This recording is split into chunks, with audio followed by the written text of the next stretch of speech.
Stel je me eerst even voor. Ja, ik ben Rien Vroegop.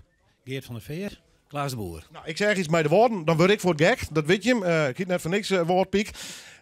Woordbeats, wat hoort het in? Waar ben je mee bezig? Nou ja, het is zo, we hebben het idee opvat om de beatmuziek vanaf 1960 tot, uiterlijk 1990 in kaart te brengen. Wie maakt er zelf een beetje deel van uit van vroeger? Ik ben Boel en wat hebben we al even nadien.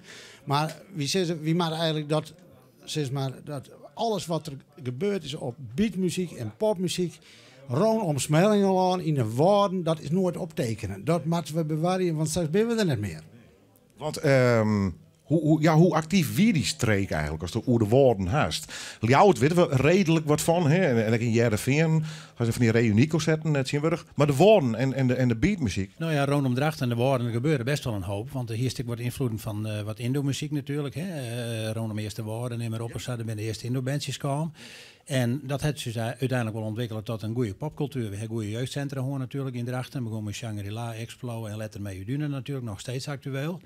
Dus daaromheen is ik volle gelegenheid west voor bandjes om te oefenen enzovoort. Hier is het regionaal natuurlijk al je jeugdcentra, zoals het Berken in Bakkerveen werd natuurlijk wel wat afspelen. En meer plakken eigenlijk wel. En dat leidde er wel toe dat er een protte bandjes weer. En uiteindelijk van het ene bandje weer een oorbandje ontstaan. Nou, dat is het wel wat. Dus nou ja, wat dat betreft. En hier is wel een aantal leuke locaties. Werd natuurlijk ik wel protte band spelen. Het Brune Joske, maar ik een post horen in de sfeer en dat soort dingen alle jaren. Nou, in feite willen we dat hele verhaal graag optekenen. Hè? Ik met die sociale beleving daarbij van de meesten. En ja, waarop eigenlijk iedereen op om materiaal aan te leveren op onze website, woordbeat.nl. Via het e-mailadres kunnen ze daar hun materiaal kwijt. En dan proberen we eigenlijk de zaak te rubriceren helemaal. En uiteindelijk is het de ultieme doelstelling om daar nog eens een keer een naslagwerk van u te jagen. Met een reunieconcert. Oh, dat is wel fantastisch. Hè? Ja. Wie er sprake van een live cultuur, maar horen we ook bands van Boeten, Friesland, misschien wel verneemde bands die dan naar de woorden kwamen. Of wie dat toch voornamelijk de grote steden? Nou ja, dat had ik wel invloed gehad. Er ben natuurlijk wel bands die verboeten kwamen. Maar waar wij ons eigenlijk op concentreren is natuurlijk eigenlijk de eigen bands. Eigen bands. Ja. En wij vinden het eigenlijk wel heel jammer dat er eigenlijk nooit bijhulden is hoe die cultuur ontstaan is. En daar is ik niks meer op te vinden. En dat zult je wel in Noord-Friesland. Daar is wel wat aan die in. En wij willen dat eigenlijk daar in de Waard eigenlijk ook doen. Nou, we denken dat er een protte arrogage wel vol op komst is. We willen er nog een soort slotevenement aan mijn naslagwerk, wat Geert ik al zei. Maar dat we die bands ik weer optreden leren. En dat we daar weer volle zaal mee trokken. En meestal een soort reuniegevoel krijgen van die tijden van 60 tot 90. Is die nog een naam herinnering van een band bijvoorbeeld? Nou ja, die van mezelf natuurlijk, maar vertel. Ik ga zelf in Night spelen en ik ga in wel wat horenband spelen, maar dat weer nog wel een van die band. Toen Dave Moe, daar ben we zo'n beetje mee begonnen.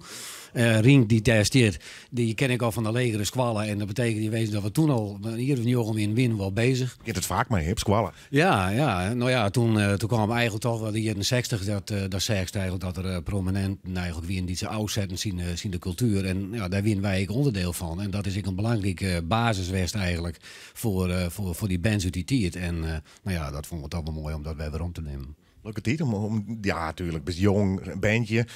Ging het nou om de muziek of om de vrouw? Nou, dat is een combinatie. Hè. Eerst dan om de maar wat eromheen hingen. En op een gegeven moment werd het hier steeds langer. Ja. En dan kwam steeds meer loedspreker doek. Hè. En de finalerbank die hielp ik nog mee. Dus op een gegeven moment zitten we tot de straat in de schulden. En de band die ging wegens muzikale meningsverschillen vooruit. Oh, dat verhaal. Hè? Ja, en dan ben je weer verder. Maar zo zijn er al die uitingen. Hè. En dat is echt leuk. We doen eigenlijk een oproep. Hè. Al die mensen die het nog net zoenen of nog net jet hebben. Want we gaan zelf op woordbeat.nl dat nodige steen. Maar mensen die vanuit die tijd, vanaf 1960, vanuit de rock'n'roll en de skillfulgroep, naar de beatmuziek, naar Verre naar de symfonische rock, zeg het maar, die daar in Drachten wat met de meid zitten krijgen hier, die dat leuk vonden. Het is wat meer een Drachten in, hè, denk ik. Nou ja, excuseer, ik kom daar een beetje, wij zijn grap het gauw. Smallingelaan en omgeving, de woorden, maar die daar wat aan is met wie.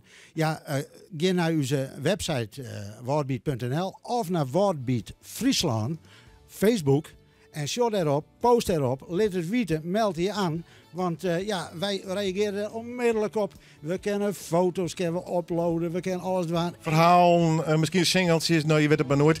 Woordbeat.nl man, dus kom je meer eens weer als je zit te zo de volgende keer hoe de vorderingen, hè? Dat we heel graag waren. En vooral mooie anekdotes ook dan, Ja, nee, dan komen we sterke verhalen, Ja? dat beloof ik niet. Dat is juicy details wat erin zijn. We praten voor de volgende keer weer op. We houden in de gaten. Ik vind het leuk, want dit soort dingen dat had met muziek te krijgen en opgroeien en jong wijzen.